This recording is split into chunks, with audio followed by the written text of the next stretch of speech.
Hi everybody, it's the Dental Geek here, and I want to show you a quick tip on how to whiten your teeth professionally at home.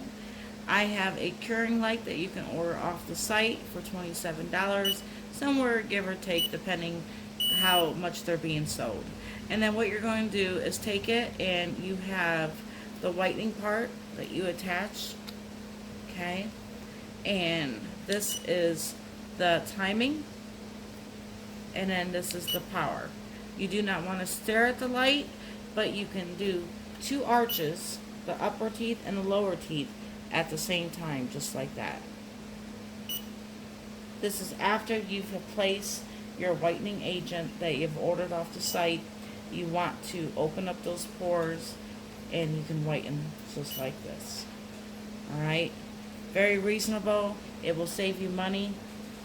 I suggest that you whiten your teeth once a year. I wouldn't do it repeatedly.